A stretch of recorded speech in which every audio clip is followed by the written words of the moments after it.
నమస్తే, నేను ఆదిత్య.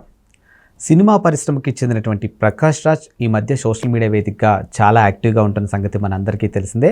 ఇప్పుడు తాజాగా సనాతన ధర్మ రక్షణలో మీరుండండి, సమాజ రక్షణలో మేముంటామంటూ ఆయన చేసినటువంటి ట్వీట్ ఇప్పుడు సోషల్ మీడియా వేదికగా చాలా బలంగా వినిపిస్తుంది. మరి ఆయన ఎందుకు ఈ విధంగా ట్వీట్ చేశారు, అసలు ఎవరిని ఉద్దేశించి చేశారు, ఎందుకు చేయాల్సి వచ్చింది, ఇలాంటి ఎన్నో అంశాల గురించి తెలుసుకునే ప్రయత్నం చేద్దాం. సో ప్రస్తుతానికి మనతో పాటు స్టూడియోలో ఉన్నారు ప్రముఖ సీనియర్ జర్నలిస్ట్ డివిఎస్ గారు. సార్ని అడిగి మరిన్ని విషయాలు తెలుసుకుందాం. సార్ నమస్కారం. సార్ నమస్తే అండి. ఎక్స్ వేదికగా ప్రకాష్ రాజ్ ఈ మధ్య ట్వీట్లు చాలా ఎక్కువగానే చేస్తూ ఉన్నారు, మనం చూస్తూనే ఉన్నాం. తాజాగా సనాతన ధర్మ రక్షణలో మీరుండండి, సమాజ రక్షణలో మేముంటామంటూ ఒక ట్వీట్ చేయడం జరిగింది. మరి ఆయన ఎందుకు ఆ విధంగా ట్వీట్ చేశారు, అసలు ఎవరిని ఉద్దేశించి చేశారు, ఎందుకు చేయాల్సి వచ్చింది? Just asking. ఎస్, అంటే ప్రకాష్ రాజే కాదు, మీరు కూడా జస్ట్ ఆస్కింగ్. అలాంటిదే. జస్ట్ ఆస్కింగ్ అంటూ ఇతను పవన్ కళ్యాణ్ని ఎందుకు పదే పదే ఆస్కింగ్? ఎస్, అంటే పవన్ కళ్యాణ్ పైన ట్వీట్లు పెట్టడం ద్వారా తను పాపులర్ అవుదామనా? ఇప్పటికే మీ పాపులారిటీకి ఏం లోటు లేదు, నటుడి సెలబ్రిటీ. ఏది ప్రకాష్ రాజ్ అంటూ తెలియనాడు లేడు. ఇంకా నీకు లేని గుర్తింపు ఈ ట్వీట్లతో ఏం పొందుదామని? ఎందుకు తన ట్వీట్ల ద్వారా పవన్ కళ్యాణ్ ప్రకాష్ రాజ్ వెంటాడుతున్నాడు? హిడెన్ ఎజెండా ఏంటి? అతనే ఆడుతున్నాడా, అతని వెనక ఎవరన్నా ఉండి ఆడిస్తున్నారా? ప్రకాష్ రాజ్ గతంలో కూడా చాలా ట్వీట్లు ఇదే విధంగా పెట్టాడు. గత వారం రోజులుగా 10 రోజులుగా ఆయన చూసినట్లయితే పవన్ కళ్యాణ్నే టార్గెట్ చేస్తున్నాడు. ఇప్పుడు మెగా ఫ్యామిలీతో నీకు ఏదైనా విభేదాలు ఉంటే మాలో తెలుసుకోండి. చిరంజీవితో, ఆ కుటుంబంతో, నాగబాబుతో, పవన్ కళ్యాణ్తో వైరుధ్యాలు ఏమైనా ఉంటే మీరు సినీ పరిశ్రమలో తెలుసుకోవాల్సిన అంశాలు. ఇక్కడ ఏంటి, సనాతన ధర్మం మీద ఇవాళ అతను ఒక దీక్ష తీసుకున్నాడు, ప్రాయశ్చిత్త దీక్ష. ఆ పార్టీ అంతా తీసుకుంది. వాళ్ళంతా కూడా ప్రాయశ్చిత్తంగా నగర సంకీర్తనలు చేశారు, దేవాలయాల్లో మంత్రోచ్చాటనలు చేశారు. జగన్మోహన్ రెడ్డి చేసిన మహాపాపం ఇది తిరుపతి లడ్డూ ప్రసాదంలో ఆవు నెయ్యి కల్తీ. ఆ విషయంలో ప్రకాష్ రాజ్కి ఏంటి సంబంధం? ఇది ఆంధ్రప్రదేశ్కి సంబంధించిన విషయం. మీరు బెంగళూరులో కంటెస్ట్ చేసిన క్యాండిడేట్ ఎవరు? ప్రకాష్ రాజ్ బెంగళూరు సెంట్రల్లో కంటెస్ట్ చేస్తే డిపాజిట్లు పోయాయి. 25,000 ఓట్లు కూడా అతనికి రాలేదు. ఇతను మరి 22 స్థానాల్లో నిలబడి 22 గెలిపించాడు తన పార్టీకి. నీది ఫెయిల్యూర్ స్టోరీ, నీ పాలిటిక్స్. నువ్వు రాజకీయ రంగంలో విఫలమైన నటుడిగా ప్రకాష్ రాజ్. ఇతను ఇవాళ సక్సెస్ఫుల్, 100% స్ట్రైక్ రేట్ కొట్టాడు. అంటే ఫస్ట్ ఎలక్షన్లో ఓడిపోవచ్చు, మొదటి ఎలక్షన్లో అతను 2 చోట్ల ఓడిపోయాడు. ఎవరు? పవన్ కళ్యాణ్. కానీ తర్వాత ఎలక్షన్లో 22 మందిని నిలబెట్టాడు, 22 మందిని గెలిపించాడు. కళ్ళు గుట్టాయా? భరించలేకపోతున్నారా? అక్కసు పట్టలేకపోతున్నారా? అసూయ ఏం కనపడుతోంది ప్రకాష్ రాజు మనస్తత్వంలో? ఎందుకు పవన్ కళ్యాణ్ అంటే అసూయ పడుతున్నాడు? అది కనపడుతోంది ఈ వరుస ట్వీట్లతో.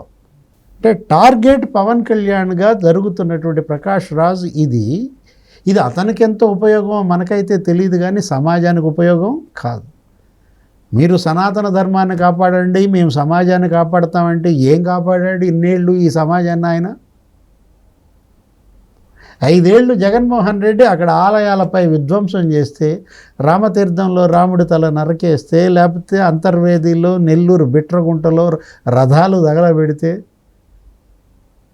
అర్చకులను కొడితే, అర్చకులపై దాడులు, ఏది కమిటీ వాళ్ళు మామూలుగా జరిగినాయా? 5 ఏళ్ల జగన్మోహన్ రెడ్డి పరిపాలనలో హైందవ దేవాలయాలపై, హిందుత్వంపై దాడి జరిగి అన్య మతాలు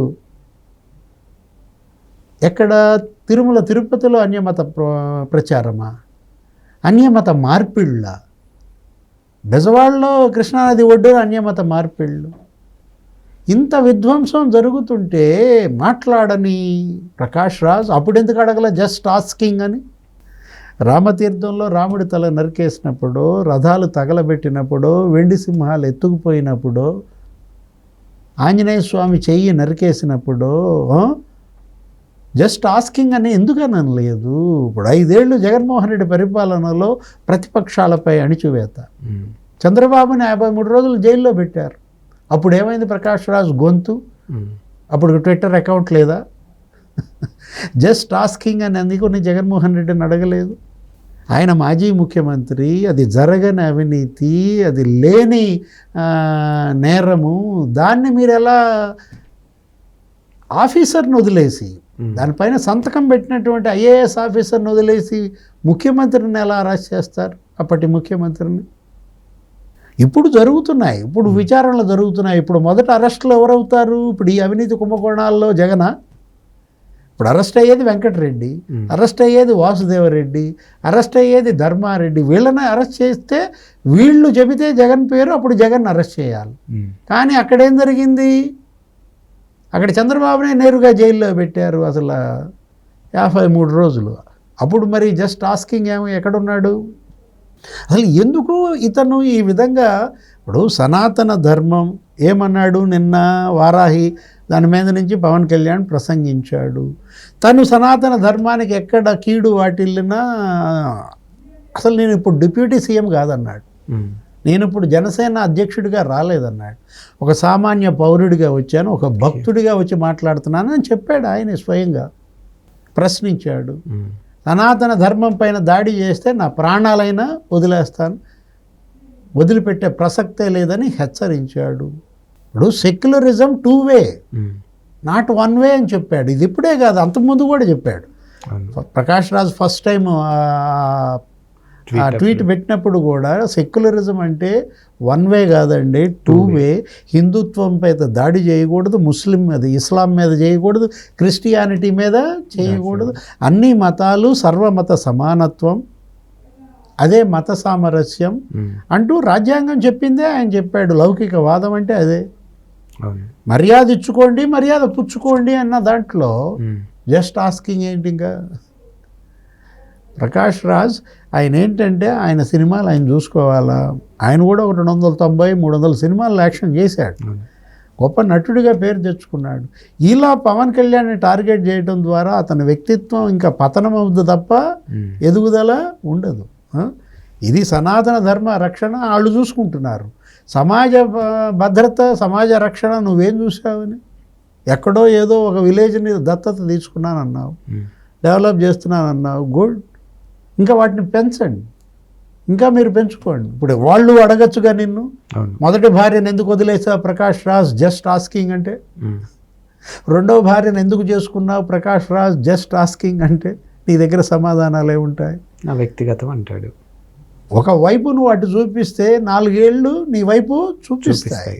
ఇప్పుడు ఇవాళ ఏంటి, మీరు ఇవాళ ప్రజలకి ఏం చేస్తున్నారు, ప్రజలకు ఏ సందేశం ఇస్తున్నారు అనేది ముఖ్యం. కానీ ఇంకా మీకు ఇంకేం గుర్తింపు కావాలా? ఇదొక జబ్బు. ఏంటి, మీడియా అటెన్షన్ మన వైపు ఉంచుకోవాలనేది ఒక వ్యాధి అన్నమాట.